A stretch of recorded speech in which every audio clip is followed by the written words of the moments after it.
Mhm. And we're live. Hello, everybody. Welcome. Hello, hello, hello, hello, hello. Can you guys hear me? Oh, yeah, I think, yeah, they hear you. The mic is picking on OBS. I don't know why, but hold on. There, I think that's fine. But Is yeah, that, yeah, don't worry about is it. that better? It's better. Don't worry about it. Okay, I'll fix cool, it. cool, cool. I'll fix it on my end. It's fine. But Okay. yeah, part of the so a little story before we begin. The current issue slash scuff of this show specifically is that my audio balancing on the show is fucking trash. So yeah, that's how this thing goes. But don't worry about it. it's just a me issue here. I'm the one dealing with it later.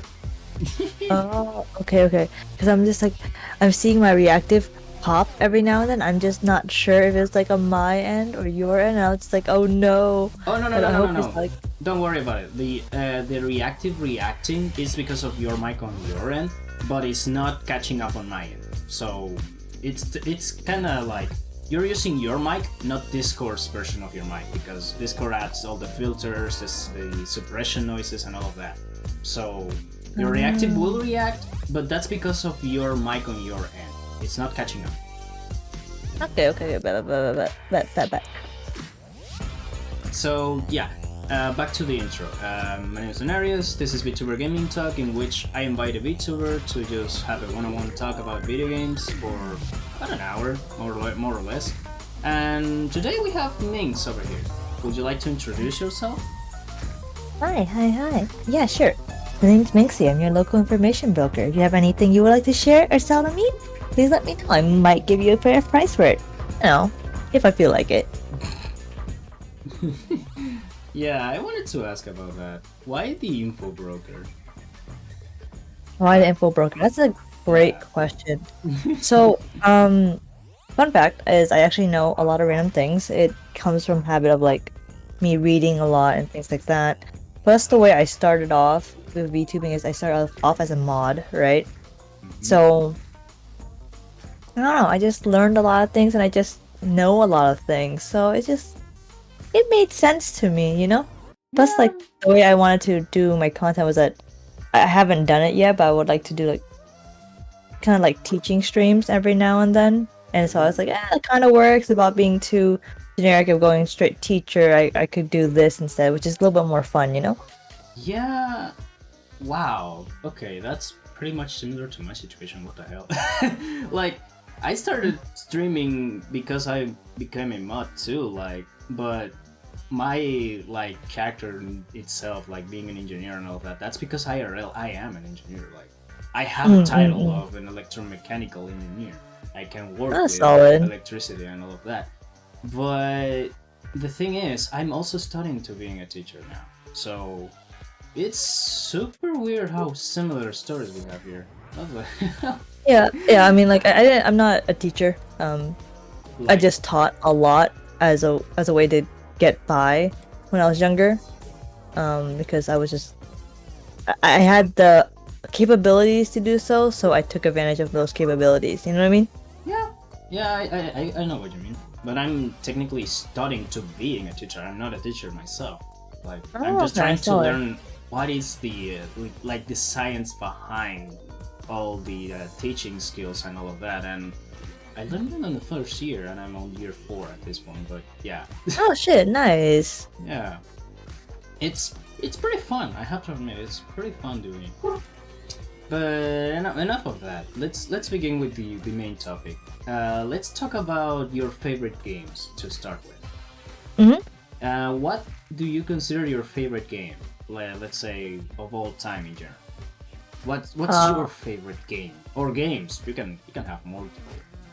I think the game that really sticks with me the most is actually the one of the ones I'm playing right now, which is Final Fantasy Crisis Core. Like, I was absolutely obsessed with it as a kid. Like, it was one of my first RPG games that I had in my hands, you know what I mean? Like, Yeah, because that was on the PSP that you can just Yeah. play it whenever you want. Yeah, that was technically my first console. Like, that I actually owned. Like I was gifted that from my parents. Because then the first console I ever played was actually Pokemon Emerald on the Game Boy SP, the color one. Um, like that was fun, but I don't think I was fully attached to it. You know what I mean? Yeah.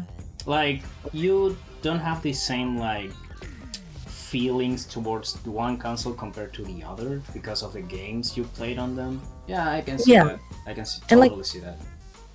Pokemon didn't really have that narrative, that lore, that story, you know, compared to like other games. Yeah, like Um, but Pokemon in it's general. pretty linear. Yeah, Pokemon. Pokemon's It's very pretty straight. linear. Yeah, it's pretty straightforward compared Yeah, to like other full-on traditional RPGs like Final Fantasy or Dragon Quest. So yeah, yeah, I can get yeah. that.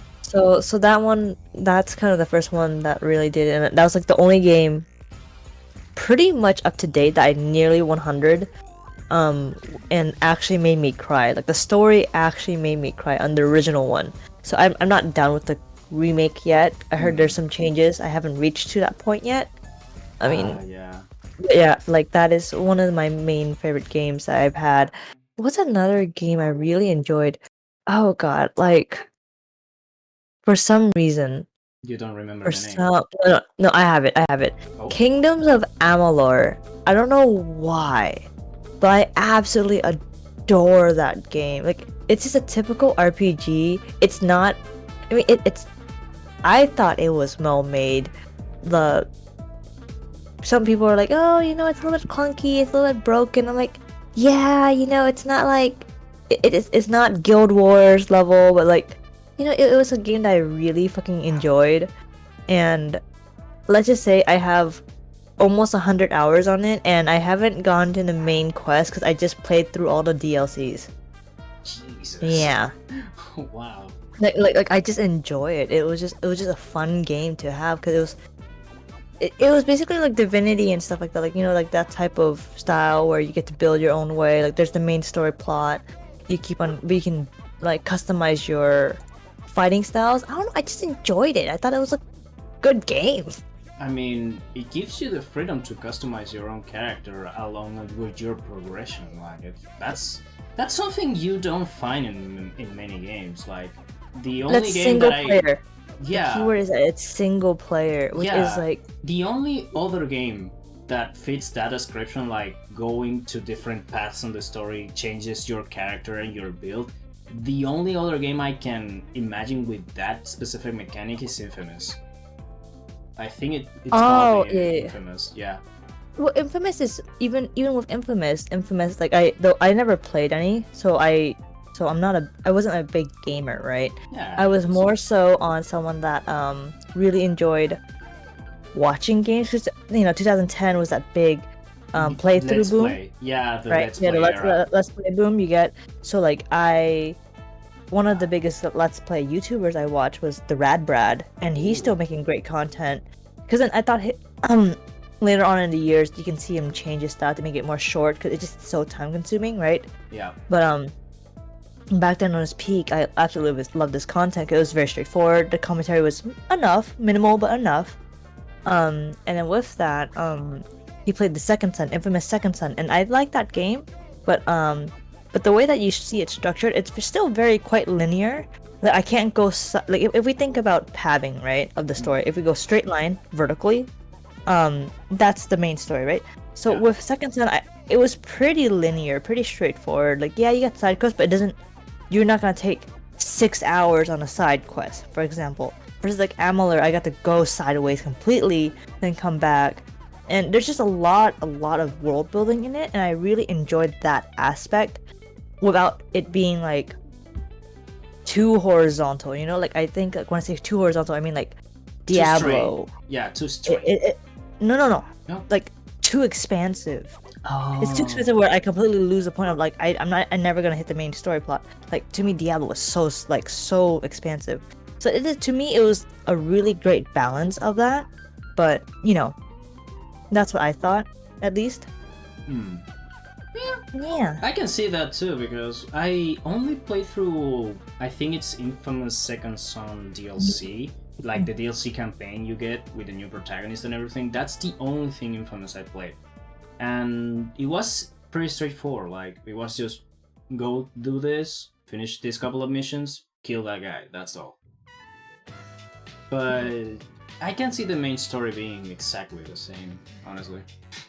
Yeah, like I don't know. There's like a couple other games like I wanted to try, which is like Divinity, Dragon Dogma. Like it's a little more politics, which is nice, right? Yeah. To see that decision making, or like Dishonored, I want to try. Because I think it fits that formula really well. The only thing is that I'm not that great at those type of skills, so I try not to like, you know, Yeah. I'm not the best at them. Yeah, you're trying to not tackle the stuff that will make your life a little bit more harder. Like I don't. not Yeah, unnecessary. I think for me, like those are some of the games that I play for myself, right, and not like for others. That I think that's the biggest thing. Like I don't prefer streaming those because Those are more like a you thing. Like you enjoy it more alone than with people watching. Honestly. Yeah, because I can take my time. I can mess up. I don't have to like keep everybody engaged with it. You know what I mean? Yeah, So you can that's something that focus. You can focus. yeah, basically. exactly. Yeah. It's the focus that I really want. Yeah, that's what I do when I finish a game here. Like, if I click with the game I finished, I try to play it off stream, doing some of the optional harder stuff like side missions or maybe a new game plus in a harder difficulty. Like I've been playing through the Devil May Cry series recently, and I just recently finished Devil May Cry 4, and I'm nice. Yeah, that's the narrow one. Nice. Yeah, that's the narrow one, and I'm actually doing a campaign with I think it's the Dark Knight difficulty, in which you have a shitload of enemies, and I'm playing through that with Virgil. I'm almost finished. But nice. Okay, that's not too bad. I actually recommend this. Super fun. Like I wasn't expecting so much fun, but they just go way harder than DMC3. It's literally DMC3 on steroids. I mean, let me see. DMC3. I remember watching it, and I really enjoyed the plot for that one. That was the one where he had to fight Mundus, right? With Trish and Lady. Is that right? No, the one he That's needs not to Mundus? fight. No, the one you're fighting on DMC3 is basically someone that is stealing the powers of Sparta. It's not Mundus. So okay. So okay. Then I mixed up. They mixed it up. Yeah, But Mundus you fight it on watching DMC1. Okay. There we go. My bad. No, it's fine. But yeah, it's basically that. Yeah. No, I enjoy it. Like, I thought I would enjoy Devil May Cry, right? But I think like it's a lot of combo and kind of button smashing-y. So, what was it? Oh, it was DMC Devil May Cry, the non-Capcom version. You know, like how they made the Team Ninja one. That's the next one on my list. Yeah. So I actually have that one, and I did play a bit. I enjoy it because the flexibility of like the weapons, which is okay. To be fair, it's kind of a lot. Too many options. Not gonna lie. And then there's enemies where you're gonna like, oh, you use the angel combo, then the devil combo. You use like the fist only. You use a chain knife to get on the thing to get the. It's a lot. It's definitely a lot. Like it's a lot of weapon combination. Yeah. But it is quite fun. I enjoy it. It was something that, I think it's like very mindless almost, which sometimes you just need a game that you're just like, I don't need to think. I just need to do it. I just want to play. You know what I mean? Yeah. And that really worked out in their favor. And it's flashy. I like the redesign that they had with it. I think it's a unique look to how they did Dante and Virgil. So yeah, not many people are fond of that, but yeah, I get you. Don't worry. It's a nice fresh take. We need it. Like we can't just stick with the Dante with the white hair, you know. I mean, people prefer that, but let me tell you something. Like, if we didn't have Dragon Ball Evolution, we surely will not have Dragon Ball Super. Like Right. Dragon Ball Evolution, as bad as it is, made Toriyama get out of retirement, get back to Dragon Ball, and get back to writing to them. I know Dragon Ball That's Super true. is not the best thing, but it's better than GT, so we got that. Same happened with Devil May Cry. Devil May Cry needed this reboot, so Devil May Cry 5 was made. At least that's my thought on it. Like, it's necessary. Not many people like it, but it's a fun time at the end of the day. It's a game. It's not DMC2. Yeah, I wish I could speak more on the Dragon Ball part, but it's not something I watched or got really involved in No, as it's fine. It's just as growing up. Like, it's just yeah. No worries, no worries. But yeah, like those type of games I thought were always really fun. Like for me, like other mindless games that I enjoy is kind of like puzzle games because to me, like I like patterns. I like seeing the patterns. So, like other than button smashing games, like rhythm games are pretty on there in terms of like mindlessness for me, or like I like Sudoku in Minesweeper in like pictographs and stuff like that on the side too. Getting the rhythm on the music you're enjoying, it's the best feeling you can get on rhythm games. I love that. Yeah, well, to me also it's like I actually was taught piano since I was like 4, so it's been a while, right?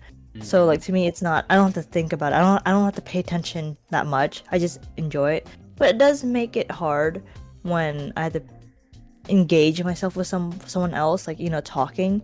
It doesn't work very well because then there's mapping and like how sometimes some games map the beats very well or they map on the melody, and sometimes like there's some games that are pretty rough and they map on both, and then at that point I have to visually pay attention to it, and that's kind of hard, you know? Yeah, it is. And the thing is, some rhythm games, as far as I know, depending on the level of difficulty you choose, the coordination with the song will be better or worse, depending on the song. Like, usually it gets better. Most games, like I think one of the best games that are in terms of rhythm mapping, there's 2 actually. So it's Demo on the mobile app. I have Demo on the PC. I haven't tried it because then I think that just feels funny. But Demo on apps, so like on the phone or your iPad, whatever you want, and Dash are the 2 best rhythm game mappings we have out there. I still need to try it out, Dash, and I wanted to try also Guitar Hero to see how that feels. Oh, I never played any of the Rockstar stuff with like physical equipment. Yeah, that like the guitar peripheral, it's for me optional. I wanted to try it out on a keyboard, which it's I think the second best way to play it, but I'm not sure. Honestly. All my friends that are like super deep into Guitar Hero or even like the drums for them, they say no, you have to have the physical stuff. Jesus Christ. Because it just feels better. Because then you understand like instinctively how to do things. So like for the drum, when you hit the bass, it makes sense. You feel it. You hit the snares, you feel it, and things like that, right? So it's more instinctive, versus like, and plus it makes sense because they're going to be mapping it to you playing an instrument, versus like the 2 games I mentioned, it's very much mobile and or keyboard, right? So it's to be expected on that mapping and that instinct to be different. Yep. I guess so. Like you adjust to like doing the buttons with one hand and the other just on the other part of the guitar. You don't have to like do it on a keyboard, which is a different hand position and everything. I guess so. It's because of the experience, yeah. Yep, and then like the strumming of it makes sense because each note you hit, you have to do a strum. Yeah. So like, I don't know. It's cool. It's pretty fun. Like it's really fun to watch someone do it. Oh yeah. It's just physically really engaging. Yeah.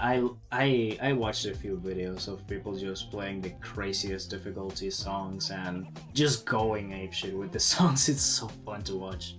I don't know. Yeah. It has something to it. I want to try it out. Like, and there's other people who. That's why like sometimes rhythm games are not that fun to watch. Just the music padding, you see very commonly like hand cams for it. Mhm. Like, so one of the best players for Citus is a game that was made by Aranyark, which is also who made Demo, right? I think they made Citus first. I might be wrong, but they will always show their hands because I don't know. It looks like they give themselves arthritis. I almost got arthritis from playing Demo too much, like because I'm clenching my hands and I'm like tapping, and my wrist is just it was rough. But it happens. It Yeah, happens. it happens. Yeah, that just happened when you go a little bit too hard on it. But yeah. I mean, some of the maps like level 12 and stuff. Yeah, no, that's just how it is. That's just how it goes. And you're talking to someone who played Litz for a living, bro. Like, oh like no. it's rough. It's definitely rough. Oh shit. Okay. Let's go back a little bit to the PSP. What other games do you have on that? Aside of Crisis Core, of course. I think one of my next games I had on there was, oh shit, what did I have on there? I had a God of War, the original God of War on it. That was Ooh. not appropriate for me to have as like an 11-year-old child. No. I Still don't better know. than. Still Oh, more appropriate than 3. we had the Harry Potter Goblet of Fire game. I had that on the PSP for sure. Ooh. We had, oh god, what was that game called? Oh god, I forgot it was. Tales of Symphonia. Tales of Symphonia, I had that. And then I also had oh god, there's one more I was gonna mention. Soul Calibur. Ooh. Soul Calibur, we had that. I was not a fan. It was not for me. It was mainly my siblings really enjoyed. Oh, I had Patapon. Patapon 2 and 3. Rhythm games. I didn't know it was a rhythm game until I grew up. I was like, oh shit, this is a rhythm game. This It's is a where very my subtle spiral. game, yeah. This is where the spiral happened. I grinded the fuck out of that game. I actually got an emulator to play it because, like, you can't play PSP games anymore. There's no place to play it. There's no handheld that works for it. So yeah. That reminds me, this remakes they are doing, like the Crisis Core one, the original 7 remake. It's forcing you to play the classics. Like they put new stuff on the remakes, like they are subtle about it, but if you play the originals you will know the differences. Like with Crisis Core, you mentioned it, they have some differences compared to the original one. That makes me want to play the original first, and there is no way to buy it. I mean, there's emulators, right? There's always outside of emulators, right? I can just go download a ROM and I'm happy with it. But I'm saying in the way that they are offering you a completely, but not a completely new experience, but a deviation from the original material that that kind of forces you to want to know what happened on the original story, like the original version of the story. Yeah, but like I said, like I haven't reached the end yet, so I can't speak on major differences at the moment. Because so far everything has been pretty one-to-one, other than the VAs. But that's just how it goes, right? That's just contracts on what you do and things like that. There's no getting around it. Yeah, that's inevitable. But yeah, aside of the classics, voice acting is important, and contracts work in a funny ways. Like you have the voice of one original character that is iconic, and sometimes you need to change it. Sometimes it's way too iconic that you need to have it.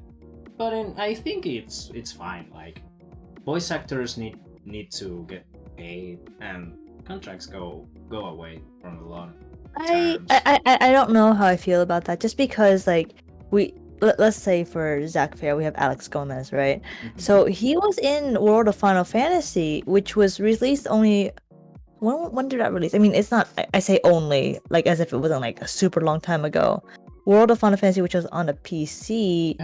That's not that old. It's I think it was released a few months before Final Fantasy VII Remake. It was in 2017. Wow, it was like mostly negative. Why? I actually liked that game. I actually liked that game. What? That one's pretty good. Oh, another game I had that they didn't have Zack in it, but they did have a Zack extra points, which was on the PSP. It was Dissidia. Oh yeah, Final the Fantasy Dissidia. Dissidia. Let me Dissidia just say, I series. was cracked as fuck on that game. Like you're talking, I played tournaments. It was bad. I was nasty with it. I was so good. That's funny.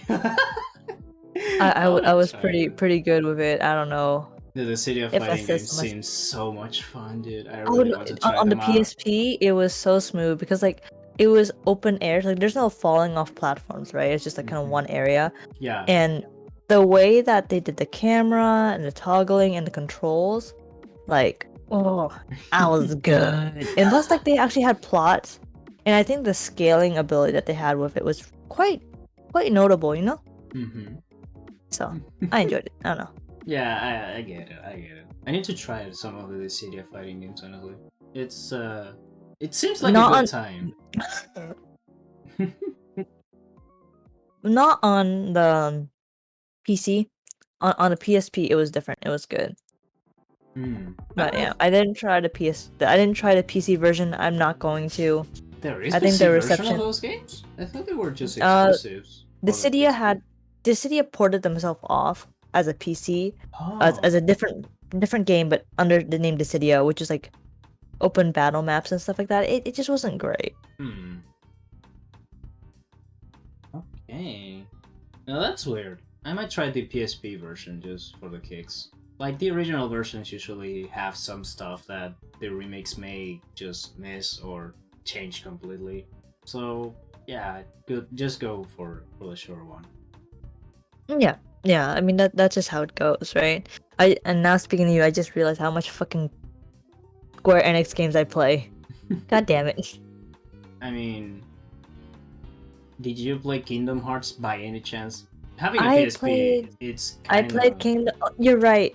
Thank you for reminding me. I played Kingdom Hearts Birth by Sleep, and I did not finish it because I got mad at the Lilo and Stitch stage, and I quit.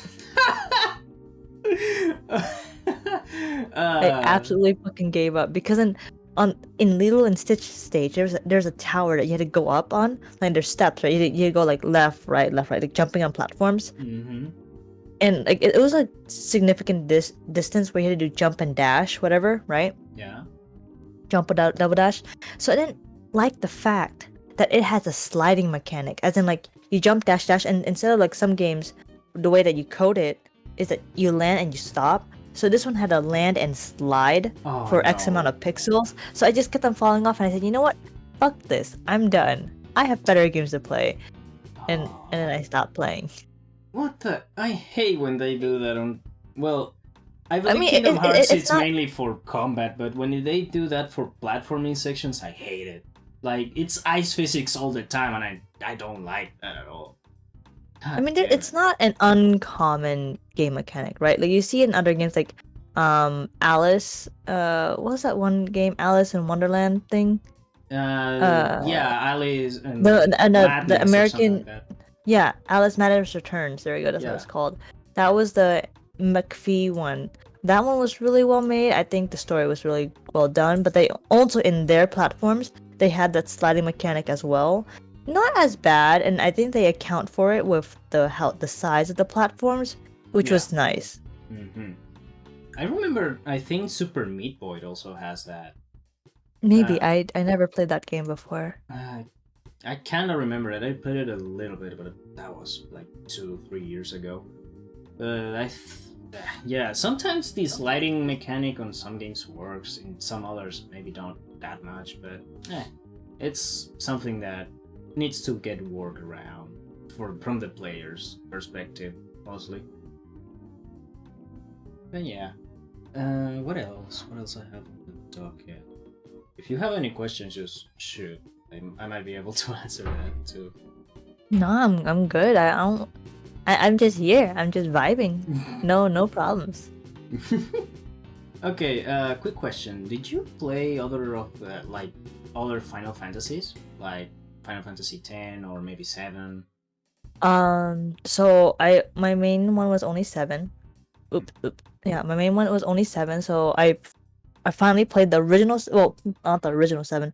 I played the remake 7, which I completed, and then now I'm starting the remake of Crisis Core. But the only other game I played that was Final Fantasy properly was Final Fantasy 13. Ooh. That one, I think I understand what Square Enix was trying to go with it. Like they're trying to make it the new 7, right? With Lightning being the protag and getting 13-2 and then Lightning Returns. I don't think it was. I think the first game was absolutely spectacular. The story was great. I didn't really like the ending. I really enjoyed that part at least. I tried playing 13-2, and I think they just lost themselves in the story. Like, I don't like time looping games very much. Like, they're like, oh my god, we're gonna go in the past. Oh my god, we're gonna go in the future 50 years later. We're gonna go in the past again and change this so then the thing that we did 50 years ago didn't work. And I'm like, what is the point of this? Like, this it was so complicated and they just undid so many things. And then when we did Lightning Returns, it just made no sense. We're like, this is an unsatisfying end. Oh, the time when they start like skipping forward, backwards, and all of that just for like some backstory or just a flashback. In some games are well. It's not made, even flashback. It's not even and- flashback. It was like they use like I'm not too much of a stickler on science, but like they use like the main character to be consistent while she said, oh, you know, I'm gonna step 10 years in the past now because we need to find this one thing. I'm like, and had no consequence, and they just kept her as a constant. Like, I get it, but also like, god damn it, why? You know what I mean? Yeah, like you can play with time travel whatever you want. Like I think the time travel is just a theory, like how time traveling works. Yeah, and many fictional stuff have played with that in a lot of ways. Like you can play it so you have a butterfly effect. One minuscule change can change the whole history going forward, or you can have that you can just interact with specific things that are outside of your own story, so the timeline just stays the same. Or when you interact with something on the past, you create another timeline in which that thing you interacted with it's different to compare to the original one. Like it's a lot to process when it comes to time traveling. I love that mambo jumbo myself, but when I see it implemented like you describe, it's just painful. So, like what you described, they did try to do that. They tried to implement those rules of applicability in 13.2, but while also doing this weird. I don't know if you guys watched the most recent Rick and Morty, right? We have it where it's the splicing of like you see your infinite possibilities, you choose one and you replace yourself in it. So that's kind of what happened. So it was like a mixing of two very specific time theories. And it made the game complicated for no reason, right? Like it actually made the game complicated. Like it was very hard to follow. Like yes, if I took my time on it, I would have enjoyed it, and it wouldn't have been so frustrating. But like it was very. I don't mind a non-linear story, like I stated before, but at least have one string that's straight. At least, you know what I mean? Like so, at least to have like. To move forward in progression, it makes sense. Yeah, and keep the theory to just one. Don't mix two. That Stick to one principle. Yeah, like stick to one principle and live by it. Like so, if we talk about like a good way is like if you're gonna try to do the interstellar time wormhole theory, don't try to do the fucking Rick and Morty time hole theory. Like those two concepts cannot exist at the same time.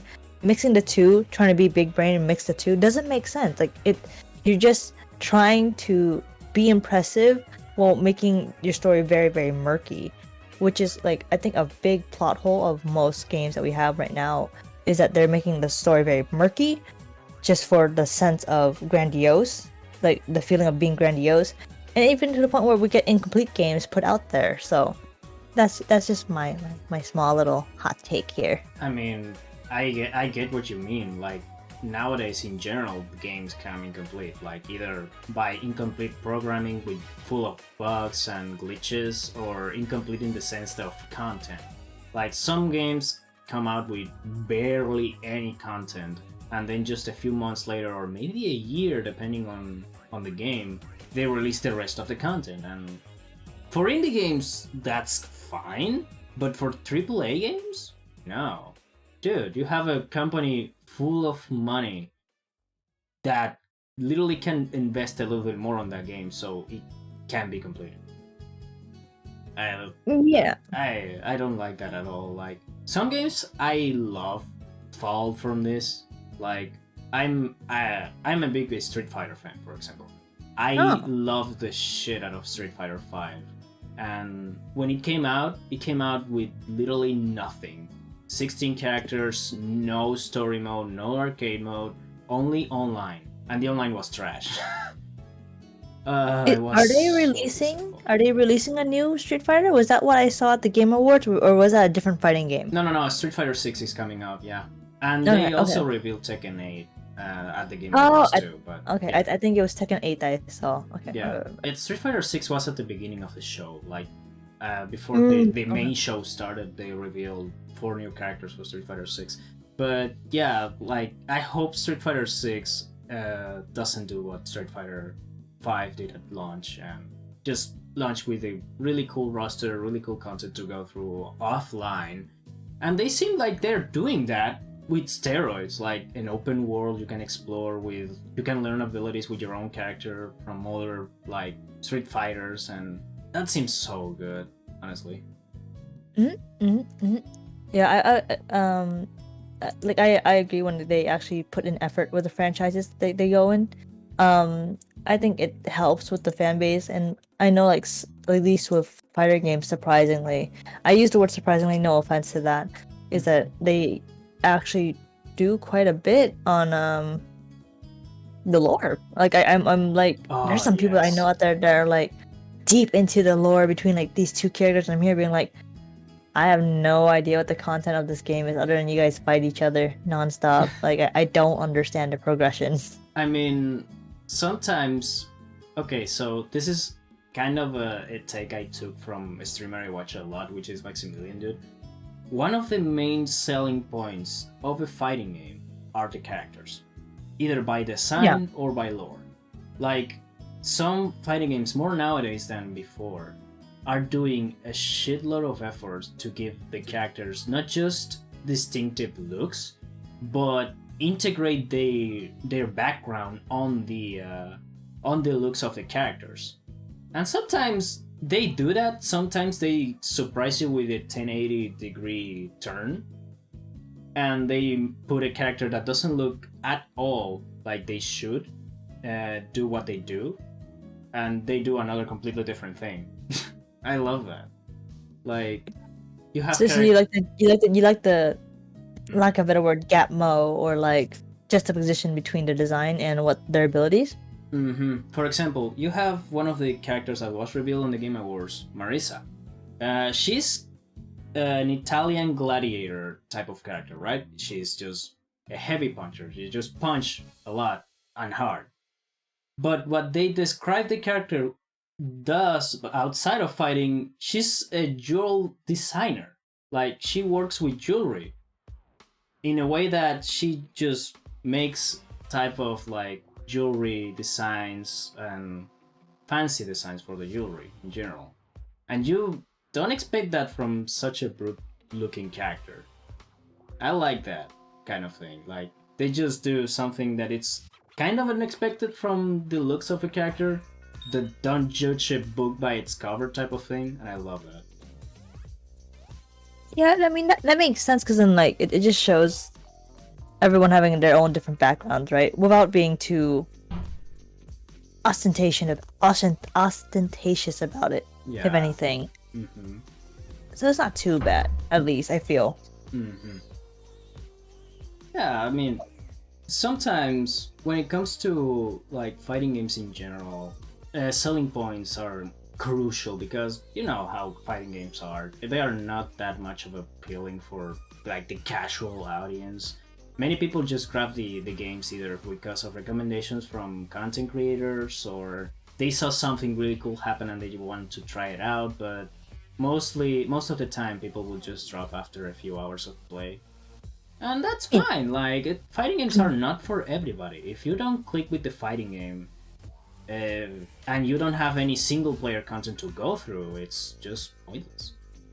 Yeah, no, that's part of the reason why I agree. find disappointing that Street Fighter V launched how it is. Like the roster was fine, I guess, but you didn't have anything for the casual audience to do. No arcade, no story mode, nothing. Oh yeah, no, like I think like one big trap with like certain niche categories like that. So when I say niche, I mean like even rhythm games, fighting games, or let's say even roguelites, is that it doesn't somehow open up to a new audience, and that's how that the longevity of that is the biggest issue we get, right? So how do you appeal to the next generation? You can't just stick to the old one. Like I'll even use Pokemon for this as an example. Is that you see that they're trying to open up new formulas and new prospects onto how do I get a next generation of kids in? How do I get the next consumption of these players in? Like, yes, they're relying on, like, let's just say the millennials of like 1990s and on, right? Like them banking on the idea of nostalgia is how we got the remakes of like Soul Silver and like Shining Diamond, Barrel, and Ruby and Sapphire, right? So that's for the nostalgia. I get it. That's them trying to reintroduce and re-emphasize the old Pokemon to allow the new kids to get in, right? I understand that. But now you see like them transitioning out to again re-expand their audience, which again most games are trapping themselves out of. Like they're saying, okay, well, you know what? It's time to end a generation. Let's remove Ash from the series, and we're gonna put in new characters, right? But then that gives the opening out to let's start anew again and add those things in. Like even you see with DMC, Capcom knows that they're kind of dying on the DMC hill. That's why they ended essentially Dante's and Virgil's arc and say, well, we're gonna stick out Nero. He's gonna be the new face of DMC if we go on with this, right? Does that make sense? Like, I think like I don't even know that much of Soul Calibur or like Street Fighter or things like that, but even I know like some iconic characters, and I don't understand why they're still here for so long. You know what I mean? Yeah, I know what you mean. Perfectly. I know it. Don't worry about it. And the thing is, yeah, like sometimes you want to introduce a new face for the franchise. That's what happened with DMC4. DMC4 is the introduction of Nero to the franchise. And I think they did a really good job with that one. Because he stick around even for the 5th game. Like, he stick around for the 5th game, he's still a protagonist, he's still important to the plot. So, that's a good job. There are some examples of trying to introduce new faces to the franchise and not working at all, or working but not as expected, like it happened with Street Fighter V. They tried to introduce a bunch of new characters. Some of them click, some of them don't, some of them click kinda well, kinda not. And yeah, when it comes to, like, specifically when it comes to fighting games, introducing a new character, it's introducing a new way to play the game. Like, every single character is different. Every single character controls in a different way and does different things depending on what you do. So, every single character you introduce has to click with someone. You cannot introduce something that it's like doing physics equations in the middle of a match and try to play with that without like some way to play it around it or someone to play it, because you need to click with the audience. Yes, but also like those type of things in design is how like people enjoy gimmicks, right? Mm-hmm. So like entertaining gimmicks is fine, but you have to have more substance beyond that, and that's why like it's not bad to have like some characters not as fully developed as others, right? Because like you have your side characters, you have your main story plot characters. That's fine, no qualms against that. it's just like I think it's the overall bigger picture design that we need to pay attention towards, and that's where most companies nowadays are falling short, just due to the fact, like, let's be honest, like how many continuous series we're getting how many 6 7, like, you know, we have Resident Evil 7, we have like freaking Left 4 Dead, Back for Blood 4, right? Like we are just, or like Assassin's Creed is a huge proponent of that. Like, yes, they're adding up a new system that everybody's asking for, but like, how many Assassin's Creeds are there? There's a fucking lot of Assassin's Creeds. At some point, you can't reincarnate everybody, you know? Yeah. Like there's nothing fresh on the market that are coming from AAA games, and you know that just comes with fear and lack of a better word, cowardice in terms of development.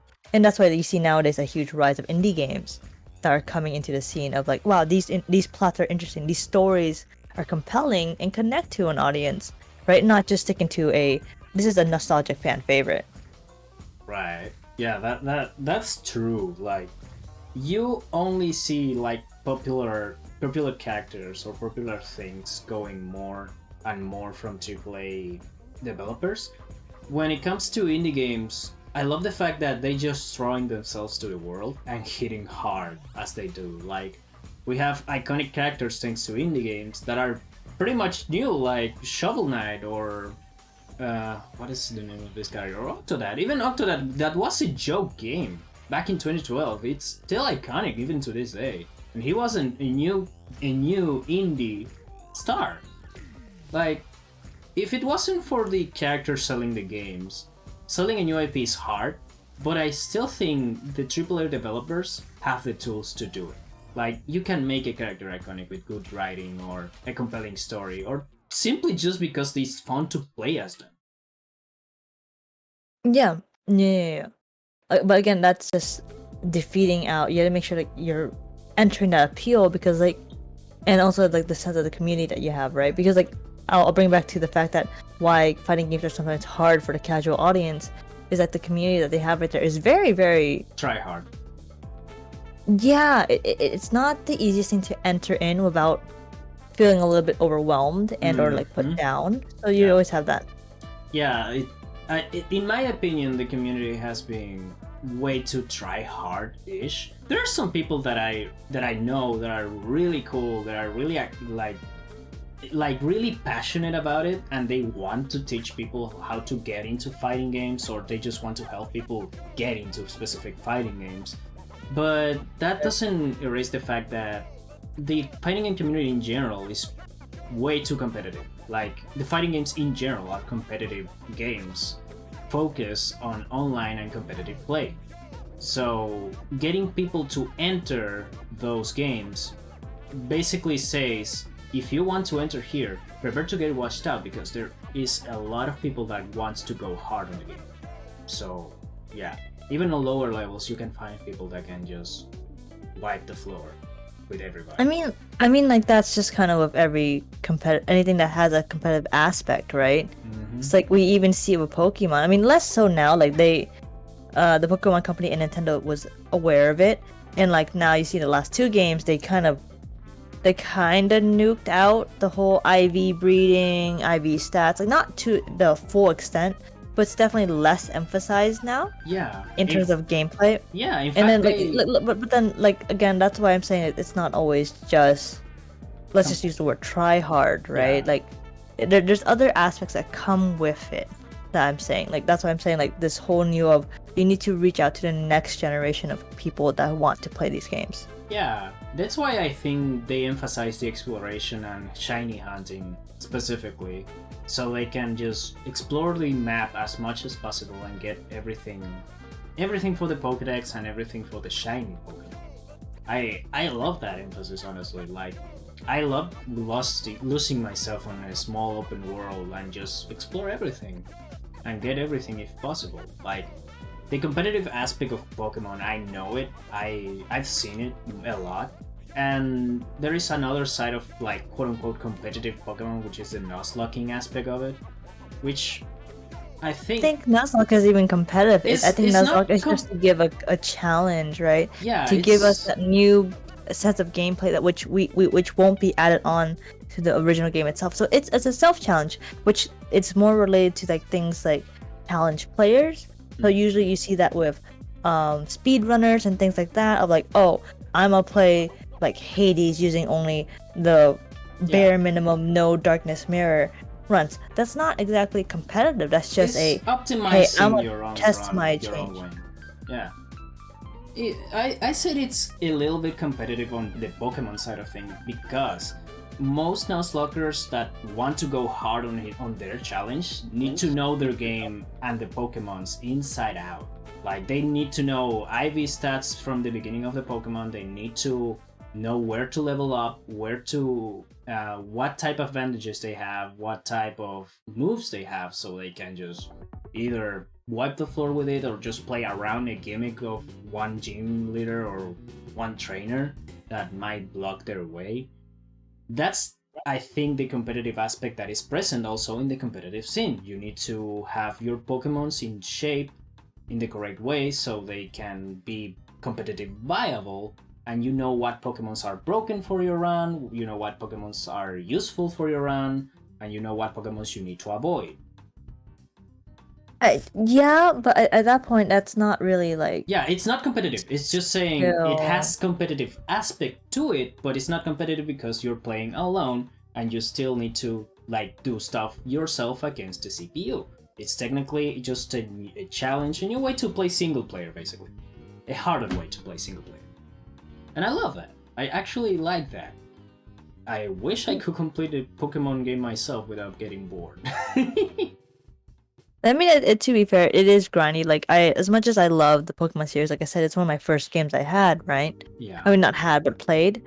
I don't have the time to dedicate myself to fully like beat everything. And like, yes, I have the attachment because it's nostalgia, right? I'm attached to my Pokemon, my characters, my team, because you spend the time and investment into them.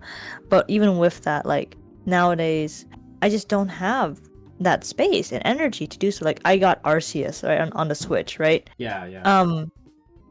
And with that, it given Arceus was a very different gameplay. We didn't really have gyms and things like that. There were, but it was not the same. And even I felt myself kind of defeated. And halfway through I stopped, right? Like that's unfortunate, but that was true.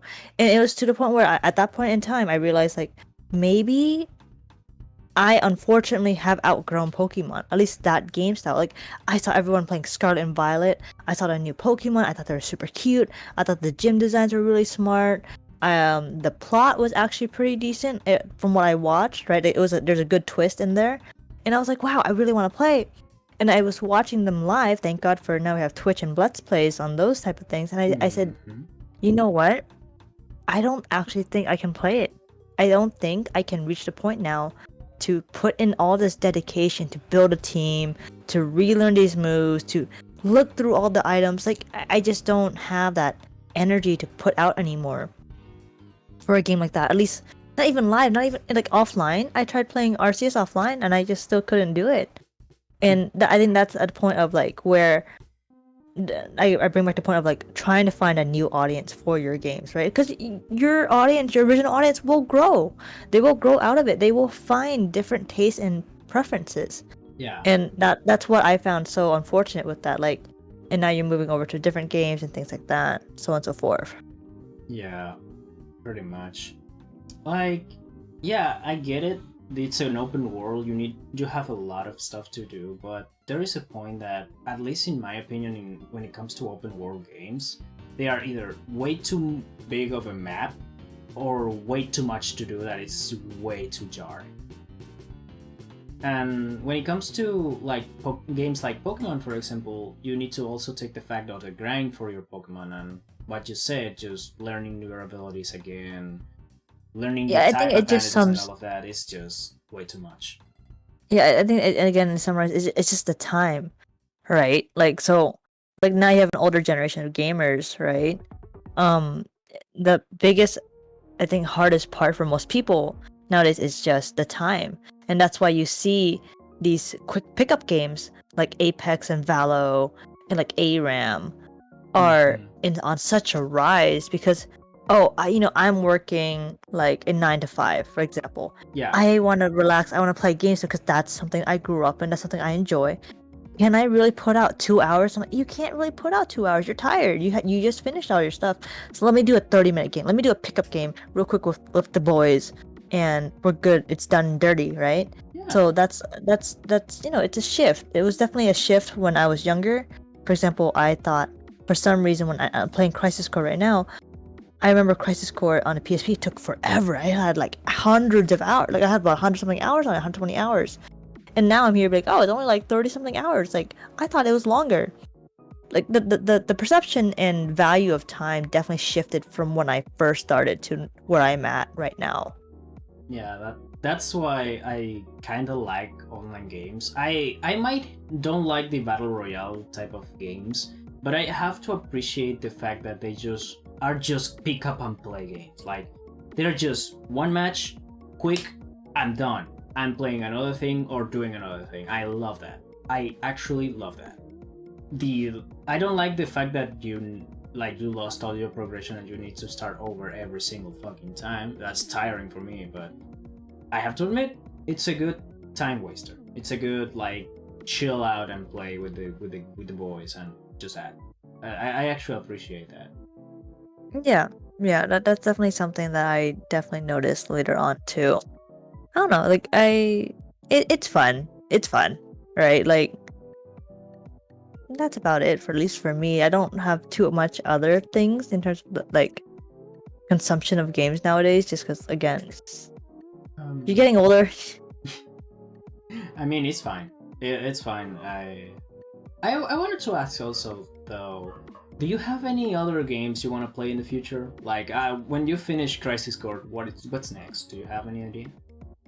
For me, I definitely want to try 15, Final Fantasy 15. I thank God waited for a super long fucking time for that game.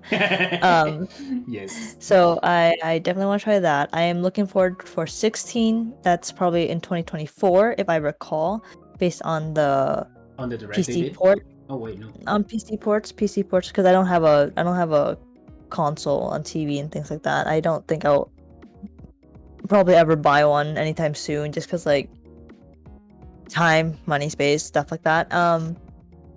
And like other than that, I like probably some more story games, maybe some more indie.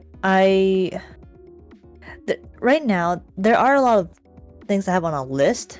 Whether or not I will play them is a complete different story. Like I am kind of a game hoarder where I'm like, oh my god, it's on sale, buys. Will I play it? I don't know. There's like some games I have in my library that's 5 years old that I just never touch, has 0 hours on them. But like yeah, I getcha. Just it's on sale. It's a now or never situation. You just want to grab it, and if you play it, you play it. If you don't, well, that's fine. At least I didn't waste the full price on it. well, kind of, yeah. That's why like one of my friends really emphasized like doing the Game Pass, the Xbox Game Pass, where I don't have to fully commit on some games, which is nice. There's definitely some that I would prefer owning, which I do buy, right? Yeah. I'll buy the ones I want to own, but like overall, I can't commit to things longer term anymore. So it's a nice balance, right? That you get to have with this. And yeah. Yeah, speaking of the Game Pass, if you guys get the Game Pass, for example, you can play the whole Yakuza series, which it's a like a must-have in my opinion. Like those stories are great to experience. I have a couple friends that really enjoy it. I never got into it, but to each their own on what they prefer to play. Yeah. All right.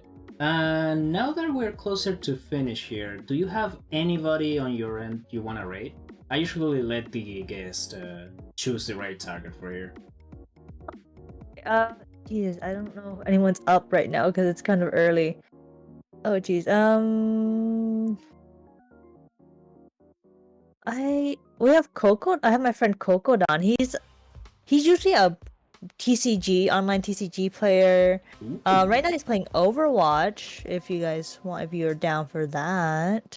Yeah, sure. Let's rate them. Why not? Give me the name on Discord. Yes. I will do that. I'll do that. All right. No problem. Mhm. He's a good guy. He's a good guy. All right. And Kokodon. Okay. Yeah, Kokodan. Wait. All right. We're reading Kokodon, then they're playing Overwatch, and thank you, Minx, for being here. It was a really great time. Thank you so much for having me. It was really fun to talk. Yeah. Yeah. All right. What else? What else? Oh yeah. Next week you might have a schedule posting on Twitter later on from myself and Minx. I hope you have a great time after this. It was a pleasure to have you here, and again, thank you so much. Yeah, thank you for having me. Thank you. Have a good rest of your day. All right. See you later, everybody. Yep. Bye bye.